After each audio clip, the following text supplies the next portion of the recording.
Hello students, कैसे हैं आप सब। स्वागत है आप सबका एक बार फिर से आगाज़ इंस्टीट्यूट में। आज मध्य प्रदेश के इतिहास में हम बात करेंगे कलचुरी राजवंश की। चलिए तो करते हैं हम शुरुआत।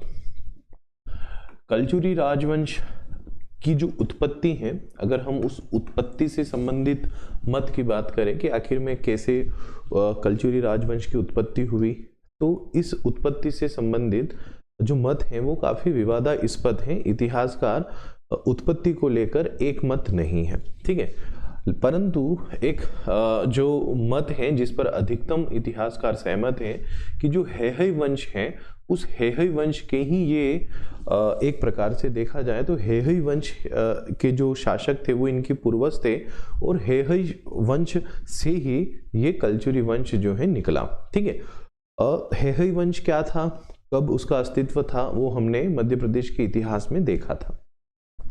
अब देखो स्टूडेंट, अगर हम कलचुरी वंश की प्रमुख शाखाओं की बात करें तो इनकी मुख्य रूप से भारत में 7 शाखाएं थी। एक थी विदर्भ शाखा, एक थी कालिंजर शाखा, एक थी सरयू पार शाखा, एक थी दक्षिण कौशल शाखा, एक थी कर्नाटक शाखा, एक थी महिष्मती शाखा और एक थी त्रिपुरी शाखा।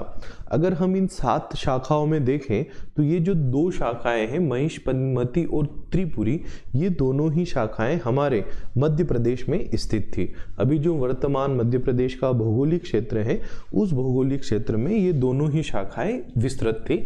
मतलब हमारे लिए जो प्रमुख है वह है महिष्मती और त्रिपुरी, क्योंकि महिष्मती और त्रिपुरी शाखाएं जो हैं ये हमारे मध्य प्रदेश के क्षेत्र में विस्तृत थी। चलिए तो हम सबसे पहले बात करेंगे महिष्मती के कलचुरी की। तो महिष्मती के कलचुरी में जो संस्थापक हैं, संस्थापक के रूप में हमें नाम मिलता है कृष्णराज का।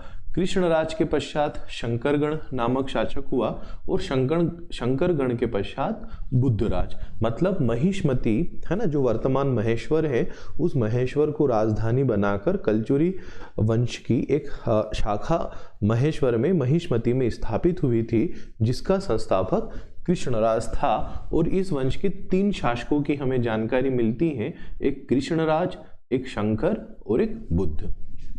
अब देखो, कृष्णराज का जो शासनकाल था वह था 550 ईस्वी। 550 ईस्वी से लेकर 575 ईस्वी तक कृष्णराज ने शासन किया। कृष्णराज महिष्मती के कलचुरी वंश का संस्थापक था और राजधानी थी इसकी महेश्वर। मालवा, गुजरात, विदर्भ आदि क्षेत्रों पर इसका अधिकार था, है ना। अगर हम मध्य प्रदेश के मैप में भी बात करें कि जो कृष्णराज था, इसका जो शासन वाला क्षेत्र था वो कौन सा था, तो अगर हम मैप में देखें स्टूडेंट, तो ये वाला जो निमाड़ से लगता जो महाराष्ट्र और ये जो विदर्भ वाला एरिया है, तथा यहाँ पश्चिम में जो गुजरात वाला एरिया है, ये जो मालवा वाला एरिया है, तो ये कुछ ऐसा क्षेत्र इस कृष्णराज के अंतर्गत आता था। ये शैव धर्मी था, मतलब शैव धर्म को मानने वाला था, और इसको अभिलेखों में पशुपति पुत्र भी लिखा गया है। कृष्णराज को उसके कुछ अभिलेखों में पशुपति पुत्र के नाम से संबोधित किया गया है। प्रश्न परीक्षा में सिंपल सा बन सकता है कि मध्य प्रदेश की किस कलचुरी वंश के शासक को अभिलेखों में पशुपति पुत्र लिखा है, तो पशुपति पुत्र किसे लिखा है, आपका उत्तर होगा कृष्णराज, ठीक है, जो कि कलचुरी वंश का शासक था। महिष्मती के कलचुरियों का ये संस्थापक था, ठीक है, ये आपको याद रखना है। अब देखें आगे, तो दूसरा जो शासक हुआ, उस शासक का नाम था शंकरगण, जो कि कृष्णराज का बेटा था और जिसको सिक्कों और अभिलेखों में गण शंकर लिखा गया है ना। शंकरगण जिसका नाम था, सिक्कों और अभिलेखों में इसका नाम हमें मिलता है गण शंकर, ठीक है। तो ये फैक्ट भी आपको याद रखना है। शंकरगण महिष्मती के कलचुरियों का शासक था, ठीक है। तीसरे नंबर पर जो शासक का नाम मिलता है वह मिलता है बुद्धराज। अब बुद्धराज के विषय में यदि हम देखें तो ये शंकरगण का पुत्र था। बादामी के चालुक्य नरेश मंगलेश का महेश्वर पर आक्रमण हुआ था, ये बहुत इंपॉर्टेंट फैक्ट है। मंगलेश इसमें विजयी रहा। महाकूट शिलालेख में इस विजय का उल्लेख है। मंगलेश चालुक्य नरेश था जिसने शंकरगण का जो पुत्र था बुद्धराज, यह बुद्धराज महेश्वर का शासक था, कलचुरी वंश का राजा था। बुद्धराज के समय मंगलेश, चालुक्य वंश के राजा मंगलेश ने महेश्वर पर आक्रमण किया, जिसमें बुद्धराज की हार हुई और मंगलेश जो है वो विजयी रहा। और बुद्धराज जो था, संभवतः इतिहास में ये लिखा है कि बुद्धराज जो था वह महिष्मति के कलचुरी वंश का अंतिम शासक था। कुछ इतिहासकारों का यह मानना है कि मंगलेश की विजय के पश्चात, बुद्धराज की हार के पश्चात जो महिष्मति के कलचुरी थे वही जाकर त्रिपुरी में शिफ्ट हो गए। मतलब महेश्वर वाले क्षेत्र में जो कलचुरी शासक कर रहे थे, उन्हीं कलचुरियों को जब मंगलेश ने हराया, मंगलेश यहाँ पर विजयी रहा, तो मंगलेश से हार जाने के पश्चात यहीं से कलचुरी जो है वो शिफ्ट हुए त्रिपुरी, और त्रिपुरी में कलचुरियों की एक और शाखा का प्रादुर्भाव हुआ, जिसे हम त्रिपुरी के कलचुरी नाम से जानते हैं, है ना। कुछ इतिहासकारों का ये भी मत है, जो भी मैंने आपको बताया। चलिए अब हम बात करते हैं त्रिपुरी के कलचुरियों के बारे में। महेश्वर के कलचुरियों के बारे में बस ये 3 ही शासक के हमें उल्लेख मिलते हैं, और इन तीनों ही शासकों के बारे में हमने पढ़ा। अब हम बात करेंगे त्रिपुरी के कलचुरियों के बारे में। तो त्रिपुरी के कलचुरी वंश का जो संस्थापक था वह था वापराज या वामराज, या जिसे वापराज देव भी लिखा जाता है। 675 ईसा पूर्व, एडी का मतलब होता है एनो डोमिनी, मतलब कि 675 ईस्वी, सॉरी है ना, मैंने ईसा पूर्व बोल दिया। ईसा पूर्व होता है बिफोर क्राइस्ट, बीसी। तो 675 एडी का फुल फॉर्म एनो डोमिनी, तो 675 ईस्वी, ठीक है। 675 ईस्वी में यह संस्थापक बना।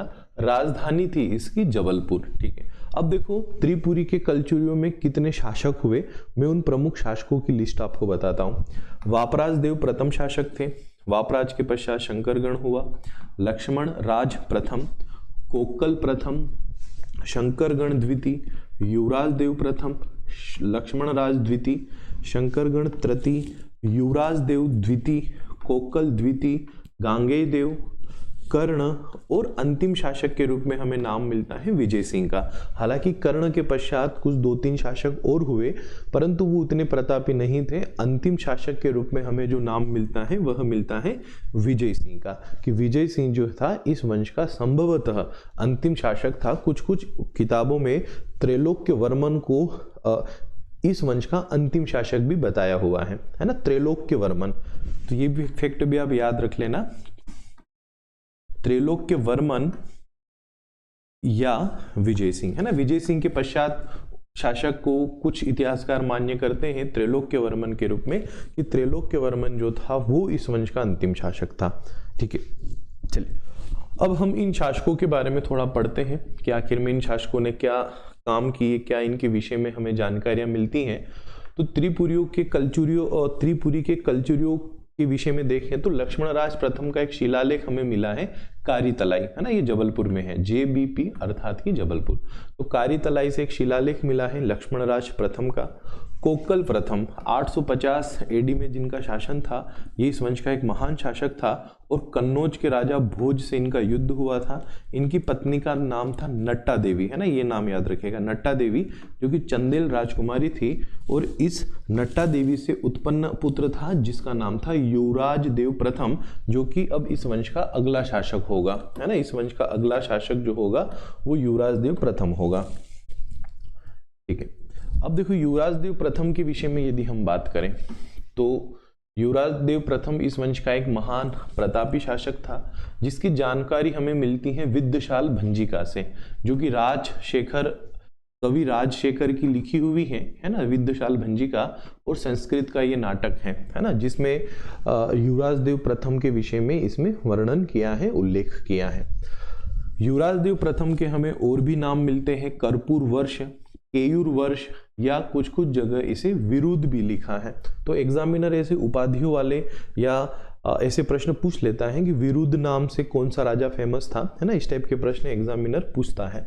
तो अन्य नाम हमें मिलते हैं विरुद्ध, केयूर वर्ष, कर्पूर वर्ष, ठीक है। इसने कुछ उपाधि धारण की थी जो इसके अभिलेखों तथा सिक्कों से हमें पता चलती है कि इसने परमेश्वर, चक्रवर्ती, त्रिलिंगाधिपति, है ना, ये उपाध्याय भी युवराज देव प्रथम ने धारण की थी। चलिए इसका एक अभिलेख मिलता है कारितलाई, जो कि जबलपुर से प्राप्त हुआ, जिस अभिलेख में इसकी युद्ध की विजयों का उल्लेख है। गुजरात के चालुक्य राजा अवनी वर्मा की पुत्री नोहला से, है ना, ये याद रखिएगा नोहला, क्योंकि इस नोहला ने एक मंदिर भी बनवाया था, नोहलेश्वर महादेव, आगे मैं आपको बताऊंगा। तो अवनी वर्मा की पुत्री नोहला से इसका विवाह हुआ था, किसका, युवराज देव प्रथम का। गुर्जर प्रतिहारों से युद्ध हुआ था युवराज देव प्रथम का। इसे उज्जैनी भुजंग कहा गया, है ना, उज्जैनी भुजंग मतलब गुर्जर प्रतिहारों को इसने हराया था, या गुर्जर प्रतिहारों से विजय प्राप्त करने में सफल रहा, और इसे उज्जैनी भुजंग कहा गया विद्याशाल भंजिका। जो विद्याशाल भंजिका नाटक है राजशेखर का, इस विद्याशाल भंजिका में इसे उज्जैनी भुजंग कहा गया, तो ये भी याद रखेगा। ये शैव मत का अनुयायी था।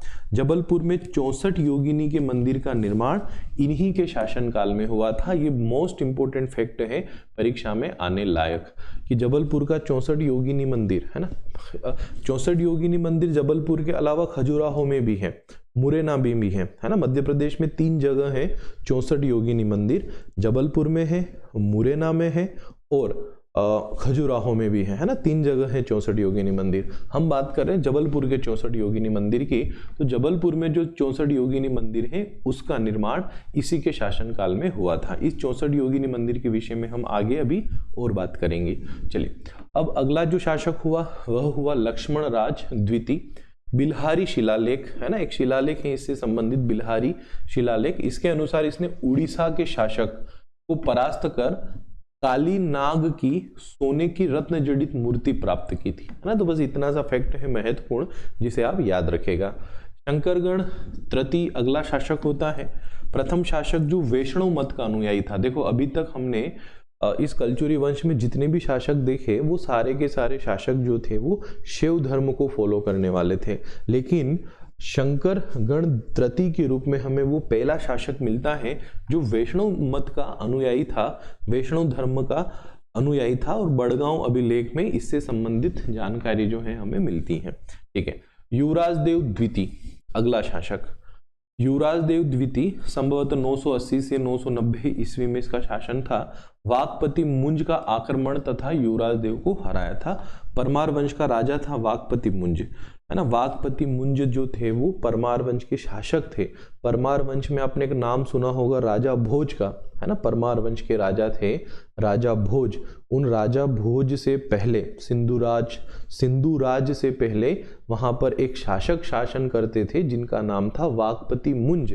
तो वाकपति मुंज जिन्होंने मुंज सागर झील का निर्माण करवाया था, आगे हम उस पर भी चर्चा करेंगे परमार वंश में। तो उन्हीं मुंज द्वारा युवराज देव को हराया गया था। तो युवराज देव द्वितीय, देखो प्रथम युवराज देव अलग है, द्वितीय अलग है। तो युवराज देव द्वितीय जिसे वाकपति मुंज ने हराया था, है ना। वाकपति मुंज परमार वंश के ये शासक थे।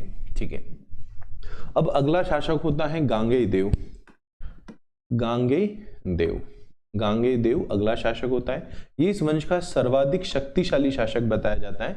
क्यों शक्तिशाली शासक बताया जाता है? क्योंकि गांगेय देव के समय कलचुरी वंश का सर्वाधिक विस्तार हुआ, है ना। कोई भी राजा दुबला पतला है या मोटा है, ताकतवर है, उससे आप उसकी क्षमता को नहीं आंकते, आप उसकी क्षमता को आंकते हैं उसके राज्य की सीमाओं से। अगर किसी राजा की राज्य की सीमाएं बहुत अधिक हैं और राजा बिल्कुल दुबला पतला है, हम कहेंगे ताकतवर है, शक्तिशाली है, क्योंकि उसके पास एक बहुत बड़ा साम्राज्य है। लेकिन राजा बिल्कुल बहुत शक्तिशाली है, बहुत बलवान है, परंतु उसका राज्य जरा सा है ना, और वो भी राज्य दुश्मन उससे छीन रहे, तो हम कहेंगे राजा ताकतवर नहीं है। तो गांगेय देव इस वंश का शक्तिशाली शासक था। तो शक्तिशाली का सेंस ये नहीं कि वो बहुत वजनदार था या बहुत ताकतवर था। शक्तिशाली का मतलब है कि उसने सर्वाधिक अपने साम्राज्य का विस्तार किया। कलचुरी वंश जो था उस वंश का विस्तार सर्वाधिक गांगेय देव के समय था, है ना। तो गांगेय देव इस वंश का सर्वाधिक शक्तिशाली शासक था। इसने अपने खोए हुए राज्य को पुनः स्थापित किया, है ना। जैसे वाकपति मुंज ने युवराज देव द्वितीय को हराकर राज्य छीन लिया था, गांगे देव वापस उस राज्य को हासिल करता है और ये विक्रमादित्य की उपाधि भी धारण करता है। ये भी एक इम्पोर्टेंट फैक्ट है। प्रयाग है ना, जहां अभी सिंहस्थ मेला लगा हुआ है, तो प्रयागराज को इसने अपनी दूसरी राजधानी बनाया था। इसके समय, गांगे देव के समय, चंदेल शासक विद्याधर था जो कि शासन करता था। परमार शासक भोज थे तथा गजनवी का आक्रमण भी इसके समय पर हुआ था, क्योंकि गजनवी भी 1015 और 1045 इसी दरमियान महमूद गजनवी जो है वो भारत पर आक्रमण करता है। मतलब ये महमूद गजनवी का ये विद्याधर का, चंदेल शासक विद्याधर, जिसके विषय में मैं चंदेल वंश में आपको बताऊंगा, तथा परमार राजा जो थे भोज, उनका ये समकालीन था, है ना, मतलब ये एक ही समय पे थे। और परमार शासक भोज के साथ तो इसका विवाह भी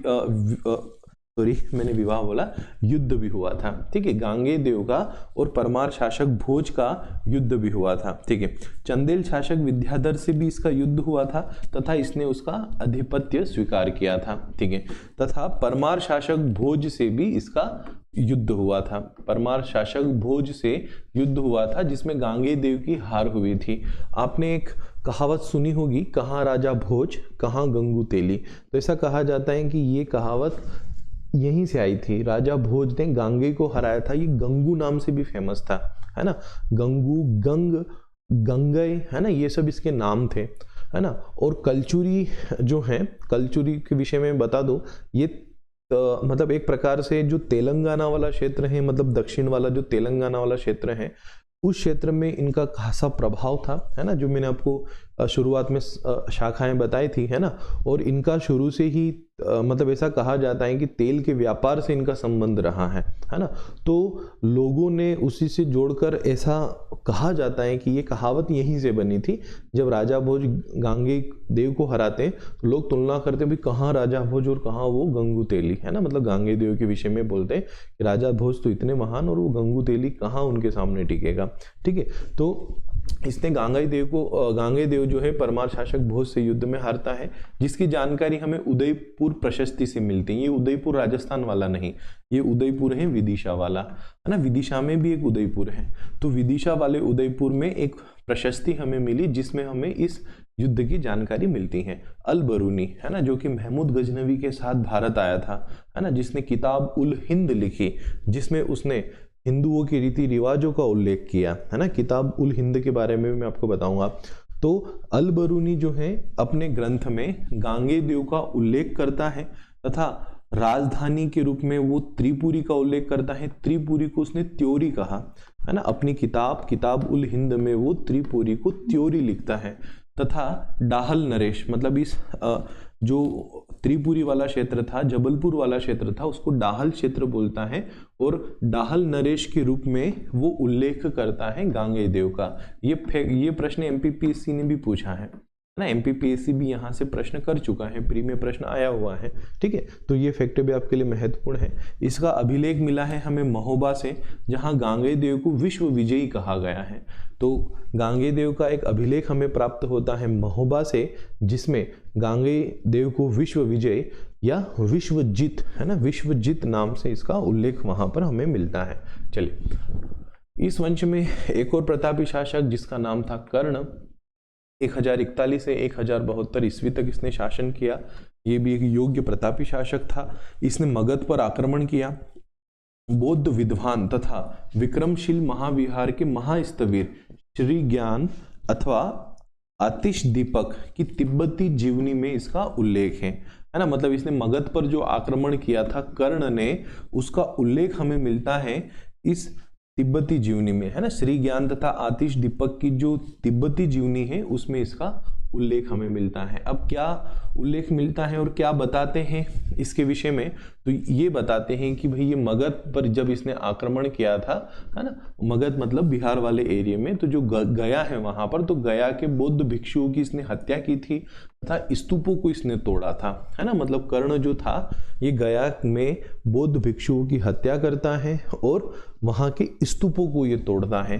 प्रयाग में कर्ण तीर्थ नामक एक इसने घाट बनवाया था, है ना। प्रयागराज जहाँ पर कुंभ का मेला लग रहा है वहाँ पर इसने एक घाट बनाया था कर्ण तीर्थ नाम से। रसमाला, है ना, ये रसमाला है ना, रासमाला नहीं, रसमाला। रसमाला नामक ग्रंथ के अनुसार 136 राजा इसकी सेवा में थे। एक ग्रंथ है जिसका नाम है रसमाला, उस ग्रंथ के अनुसार 136 राजा कर्ण के सेवादार थे, कर्ण की सेवा में थे। कश्मीरी कवि बिल्हड़ ने इसे कालांजर, है ना, कालिंजर पति, है ना, कालांजर लिखा है यहाँ पर, कालिंजर है, इसे कालिंजर पति कहा, है ना। कालिंजर का एक किला है, बड़ा फेमस है ना। तो ऐसा कहा जाता है कि इसने कालिंजर पर भी अपना अधिकार जमाया था। बिल्हड़ ने इसे कालिंजर पति कहा। गंगाधर, वल्लड़, नाचीराज, कर्पूर और विद्यापति इसके राज दरबारी कवि थे, है ना, इसके राज दरबार में थे ये प्रमुख कवि। त्रिपुरी सुंदरी मंदिर का निर्माण इसने करवाया था। अंतिम शासक के रूप में विजय सिंह का हमें उल्लेख मिलता है। ठीक है, तो ये कलचुरी वंश के कुछ प्रमुख शासक हुए, उन शासकों के बारे में मैंने आपको बताया। इन शासकों से संबंधित जो महत्वपूर्ण फैक्ट थे वो हमने देखे। अब हम बात करते हैं कुछ महत्वपूर्ण फैक्ट्स की, है ना। जैसे अगर हम कवि देखें, है ना, तो राजशेखर एक कवि थे इनके शासनकाल में। ठीक है, विद्याशाल भंजिका में जिनका उल्लेख मिलता है, विद्याशाल भंजिका जिसने लिखी, काव्य मीमांसा इनका ग्रंथ है। सुखानंद, है ना, जो शंकरगण द्वितीय के समकालीन थे, और सुखानंद को रण विग्रह की उपाधि दी थी शंकरगण द्वितीय ने। ठीक है, कलचुरी कालीन सिक्के, एक था गद्याणक, एक था टंक, है ना, ये सोना चांदी तथा तांबे के मिक्स होकर ये बनते थे, और सिक्कों पर चतुर्भुजी लक्ष्मी का अंकन मिलता है। ठीक है, इनकी सिक्कों की विशेषता थी, गद्याणक तथा टंक नामक सिक्के चलते थे जो कि सोना चांदी तांबा से बनते थे, और इनके सिक्कों पर चतुर्भुजी लक्ष्मी का अंकन हमें मिलता है। चलिए, अब अगर हम कुछ प्रमुख निर्माणों की बात करें जो इस वंश के समय रहे हैं, तो 64 योगिनी मंदिर जो कि जबलपुर में है, भेड़ाघाट में है। ठीक है, थोड़ा मैं 64 योगिनी मंदिर के विषय में आपको बता देता हूँ। 64 योगिनी मंदिर इस प्रकार से हैं, वृत्ताकार, और बीच में यहाँ पर है मंदिर।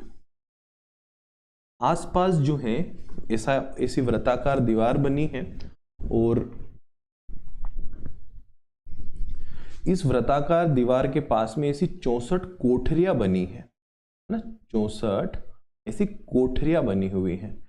हर एक कोठरी में एक एक देवी विराजमान है, एक एक योगिनी विराजमान है। मतलब वृत्ताकार ये मंदिर है, वृत्ताकार मंदिर है, मंदिर की जो चारों तरफ दीवार है वो वृत्ताकार है।